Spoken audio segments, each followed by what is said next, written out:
नमस्कार दोस्तों, स्वागत है आप सभी का विज्ञान के इस सीरीज में। आज हम लोग भौतिकी के तरंग चैप्टर के बाद ध्वनि का अध्ययन करना चाहेंगे।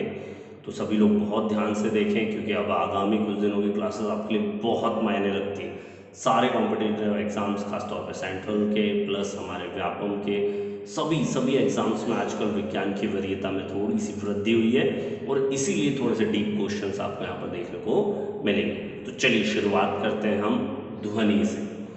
तो दोस्तों, हम लोगों ने देखा था कि ध्वनि क्या है। सबसे पहला मैंने कल से ही शुरुआत किया है कि ध्वनि एक अनुदैर्ध्य तरंग है। सबसे पहले आपको याद रखना पड़ेगा, और अनुदैर्ध्य से पहले भी क्या है, वो एक यांत्रिक तरंग। तो दोनों ही लाइन को मैंने मिक्स करके रखा हुआ है कि ध्वनि अनुदैर्ध्य यांत्रिक तरंग है। लेकिन साथ ही साथ और क्या है, तो वास्तविकता में ध्वनि क्या है, एक ऊर्जा। ध्वनि में बहुत ज्यादा ऊर्जा होती है। जितनी ज्यादा तरंगदैर्घ्य उतनी ज्यादा उसमें ऊर्जा समाहित होगी। अगले लाइन में हम देखते हैं कि आखिर फिर ध्वनि आती कहां से है। तो ध्वनि की जब हम बात करते हैं तो ध्वनि वस्तुओं के कणों के मध्य कंपन से उत्पन्न होती है, वाइब्रेशन। जितना ज्यादा वाइब्रेशन होगा ध्वनि उत्पन्न होगी। बहुत सारे कण आपस में से सटे रहते हैं, जैसे उनमें ऊर्जा प्रवाहित होती है उनमें आपस में टकराव होता है, और क्या होती है, ध्वनि उत्पन्न होती है। किसी भी तरीके से ले सकते हैं। हमारी वोकल कॉर्ड को आप ले सकते हैं कि जब हम अंदर से उसमें हवा छोड़ते हैं तो जो हमारे फ्लिपर समझिए, जैसे पेजेस को आप रखिए, फूंक मारेंगे तो क्या होगा, पेपर हिलेगा। वैसे ही हमारी वोकल कॉर्ड भी हिलती है, ठीक है। और वोकल कॉर्ड के हिलने से ही हमारे जो मैं शब्द बोल रहा हूँ आप तक पहुँच रहे हैं, ये उसी का है। आप ढोलक या तबले को देखते हैं, जैसे ही आप उस पर थाप देते हैं तो पूरा का पूरा वो जो चमड़े से खिंचा हुआ एक जो सतह रहती है जिस पर आप थाप मारते हैं, वो पूरी वाइब्रेट होती है। और वही वाइब्रेशन क्या है, एक्चुअली ध्वनि है, ठीक है। वो बात फिर अलग है कि हमारे कान उसको कैच करते हैं, हमारा दिमाग उसको एब्जॉर्ब करता है और उन कंपनों को सीखता है। कोई भी कंपन, जैसे हिंदी, भौतिकी, कुछ भी, ये जो शब्द मैं आपको बोल रहा हूँ जब आपके कानों तक पहुंचेंगे तो भौतिकी वाइब्रेशन होगा, जिसको आपका ब्रेन रीड आउट करेगा और तब वो आपको बताएगा कि ये भौतिकी है। और इसी वजह से जब आप कोई न्यू वर्ड सुनते हैं या न्यू चीज आप कुछ देखते हैं तो आप उसको रिकॉग्नाइज नहीं कर पाते, ठीक है, क्योंकि वो आपकी डिक्शनरी में यहाँ पे फीड नहीं होता। तो वो सुनने की ऑडिबल प्रोसेस अपन जूलॉजी में देखेंगे। अभी अपन बात करते हैं फिजिक्स के नजरिए से ध्वनि की। तो फिर हम पाते हैं कि आखिर सबसे महत्वपूर्ण बिंदु जो कंपटीशन एग्जाम्स के लिए है वो है ध्वनि की चाल। ध्वनि की चाल से ही अधिकांश प्रश्न आपको एग्जाम्स में बनेंगे। तो सबसे महत्वपूर्ण बिंदु से शुरुआत करते हैं कि आखिर ध्वनि की चाल क्या है। तो देखते हैं कि ध्वनि को संचरण करने के लिए माध्यम की आवश्यकता होती है। हमने कल भी देखा था कि यांत्रिक तरंगें जो कि होती हैं उन्हें माध्यम की आवश्यकता होती है। ध्वनि एक अनुदैर्घ्य यांत्रिक तरंग है, उसके संचरण के लिए उसे माध्यम की आवश्यकता है।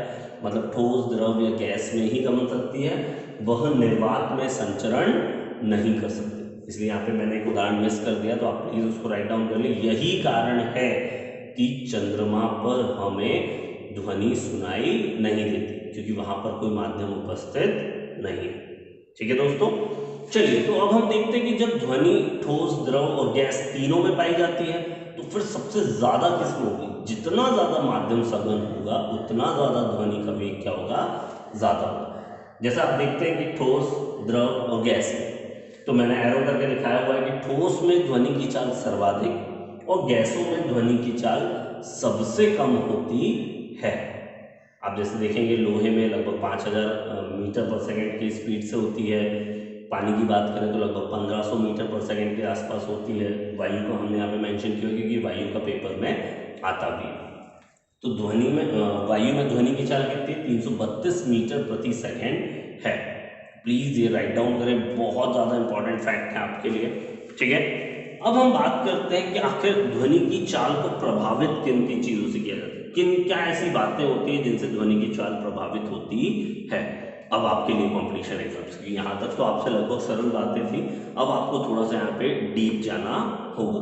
सबसे पहले हम बात करते हैं आर्द्रता की, नमी की, या यूं कहें आप घनत्व। तो जब हम देखते हैं कि नमी युक्त या फिर आर्द्रता युक्त वायु में ध्वनि की चाल क्या होती है, यहाँ शब्दों पे ध्यान दीजिए, बढ़ जाती है, वृद्धि हो जाती है।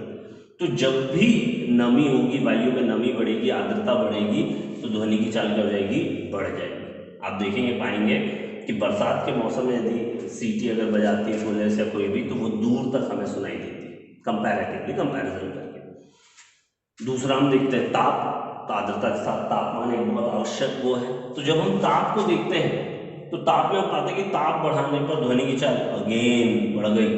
यहाँ आपको ये बढ़ने पर बहुत ध्यान देना है। तो दोनों ही परिस्थितियों में जैसे ही आर्द्रता बढ़ेगी या ताप बढ़ेगा तो ध्वनि की चाल में भी क्या हो जाएगी, वृद्धि होगी।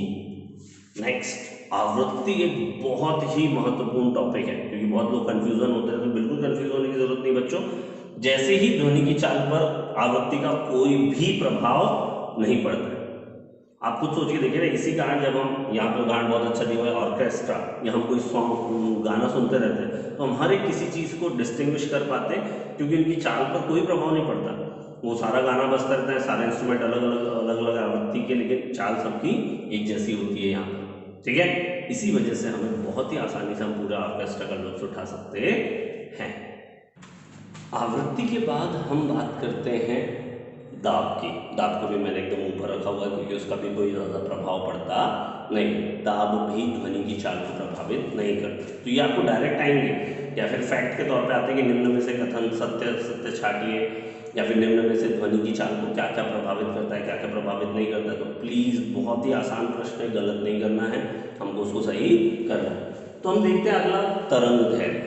तरंग धैर्य एक बहुत ही इंपॉर्टेंट चीज़ है। जब भी ध्वनि एक माध्यम से दूसरे माध्यम में जाती है तो उसकी चाल और उसकी तरंगदैर्घ्य दोनों ही प्रभावित होती है, या बदलती है, या परिवर्तित होती है। ठीक है, तो ये ध्यान रखें। एक और चीज बहुत ही आसान है, बार बार प्रश्न बनता है, इसलिए हमने उसको प्रभावित करने वाले कारकों में डाला हुआ है। क्या कि प्रकाश की चाल ध्वनि की चाल से अधिक होती है। ऑब्वियसली बात है, सबको पता है कि प्रकाश बहुत ही तीव्र गति से चलता है और यह तो बहुत ही 332 मीटर पर सेकेंड है। ठीक है, तो इसमें ज़्यादा कोई प्रभाव आपको पड़ना नहीं, वो 3 × 10⁸ मीटर पर सेकेंड होता है, तो बहुत ही ज़्यादा डिफरेंस है। लेकिन प्रश्न कैसे उठ के आता है वो देखिए आप यहाँ। तो प्रश्न बनता कैसे कि क्या कारण है कि बिजली के चमकने, बिजली जब चमकती है तो हमें दिखाई पहले दे जाती है और उसकी गड़गड़ाहट हमारे कानों तक बाद में पहुँचती है। या आपने देखा होगा कि जब आप घर की छत पे होते हैं, कहीं दूर बारात जा रही होती है, फटाखे फूटते हैं, तो आसमान में जब फटाखे फूट रहे होते हैं, दिवाली के दिन भी आपने देखा होगा कि रॉकेट छूटता है। रॉकेट की बात करें, घर के पास वाले फटाखे, तो दूर कहीं जब रॉकेट या फटाखे फूटते रहते हैं तो हमें वो दिखाई पहले दे जाते हैं और बहुत देर बाद उनके फूटने की आवाज़ हमारे कानों तक पहुँचती है। तो ये दो प्रश्न बार बार आते रहते हैं और उसका कारण क्या है, क्योंकि प्रकाश की चाल ज़्यादा है, ध्वनि की चाल कम। ये प्रभावित करने वाले कारक। अब आपके सामने हम चर्चा करते हैं कि एक श्रव्य परिसर की, या यूं कहें आवृत्ति परिसर। तो ऐसी क्या परास है जहां तक हमारे कान बहुत सारे ध्वनियों को सुन पाते हैं, और ऐसा कौन सा परास है जो हमारे कान को नहीं सुन पाते। तो इसी वजह से वैज्ञानिकों ने 2-3 श्रेणियों में रखा हुआ है। वैसे तो बस 2 ही है, श्रव्य और अश्रव्य, लेकिन यहाँ पर ध्यान रखें आवृत्ति के हिसाब से इन्हें अलग अलग किया गया है। तो हमारे कान जो है, हमारे कर्ण जो है, वो ऑडिबल साउंड अगर हम बात करें तो वो कितना है हमारे लिए सर, 20 हर्ट्ज से 20,000 हर्ट्ज तक। मतलब मनुष्य के कर्ण, केवल कान 20 हर्ट्ज से लेकर 20,000 हर्ट्ज तक की ध्वनि को ही सुन सकते हैं, न इससे कम न इससे ज़्यादा। और इसी आधार पर हमारी 2 अन्य ध्वनि तरंगों की भी चर्चा की जाती है। पहली है अपश्रव्य तरंगें या इंफ्रासोनिक वेव्स। ये ऐसी तरंगें होती, ऐसी ध्वनि तरंगें होती हैं जिनका मान 20 हर्ट्ज से कम होता है। आप इनको भूकंप के तौर पर, ज्वालामुखी के तौर पर देख सकते हो। इसीलिए जब ऐसा कुछ होता है तो जानवर इधर उधर भागते हैं, लेकिन हमें पता नहीं चल पाता। ठीक है, दूसरा पराश्रव्य तरंगे। पराश्रव्य तरंगे जो भी 20,000 हर्ट्ज से ज़्यादा की, समझ रहे हैं, 20,000 हर्ट्ज से ज़्यादा होने पर भी वो हमारे कानों को सुनाई नहीं देती। तो इस प्रकार अपश्रव्य, श्रव्य और पराश्रव्य तरंगों की बात की गई है। और वैज्ञानिकों ने इन्हीं के उपयोग को देखते हुए पराश्रव्य ध्वनि के उपयोगों पे बहुत ज़्यादा महत्व दिया, और ये ही परीक्षाओं में आते हैं। तो अगेन बहुत ही आसान है, सबसे बन जाते हैं। चमगादड़ किस कारण से उड़ पाता है, पराश्रव्य ध्वनि को उत्सर्जित करता है। तीव्र पराश्रव्य ध्वनि उत्सर्जित करता है, वो टकरा के उस तक पहुँचती है, वो अपना मार्ग निर्धारित करता है। तो शिकार ढूंढने के लिए क्या करता है, मार्ग निर्धारित करने के लिए क्या करता है, उड़ने में सहायक कौन सी ध्वनि, इन सब का आंसर क्या है, पराश्रव्य ध्वनि। ठीक, अब हम बात करते हैं कि समुद्र की गहराई याद करने में, ये भी आपको ध्यान रखना है कि समुद्र, झीलों, गहरी झीलों की गहराई याद करने में किस तरह का प्रयोग किया जाता है, पराश्रव्य ध्वनियों का प्रयोग किया जाता है। इसी का उल्लेख करके मैंने आपको दिखा दिया कि सोनार जो हमारा यंत्र होता है, जो कि समुद्र में स्थित पनडुब्बी, ग्लेशियर, हिमखंड, इनकी स्थिति को ज्ञात करने के लिए प्रयोग किया जाता है, उसमें भी पराश्रव्य ध्वनि होती है। अगला, अल्ट्रासाउंड द्वारा आंतरिक अंगों की जांच करने में, आपने सामान्य तौर पर अल्ट्रासाउंड कराया होगा, उसमें आपको पत्थरी हो गया, उसमें आपको कोई ट्यूमर हो गया आंतरिक अंगों में, पित्ताशय, गर्भाशय या फिर किडनी, किसी में भी, तो ये किससे होता है भैया? अल्ट्रासाउंड पराश्रव्य तरंगों से द्वारा संभव हो पाता है। संकेत भेजने में आर्मी पराश्रव्य तरंगों का ही उपयोग कर रही है। कल कारखानों या चिमनियों को साफ करने में पराश्रव्य तरंगों का प्रयोग किया जाता है। जब इनका प्रयोग करना किया जाने लगा, इसी प्रकार बहुत बड़े बड़े उपकरणों में, इलेक्ट्रॉनिक उपकरणों को साफ करने में, वायुयान में इलेक्ट्रॉनिक सर्किट्स को साफ करने में, घड़ी के पुर्जों को साफ करने में, बहुत सूक्ष्म, इन सारों को साफ करने के लिए भी किनका यूज किया जाता है? पराश्रव्य तरंगों का प्रयोग किया जाता है। तो इस प्रकार ध्वनि हमारे लिए बहुत ही ज़्यादा महत्वपूर्ण टॉपिक है, आपको उसको तैयार करना है। All the best.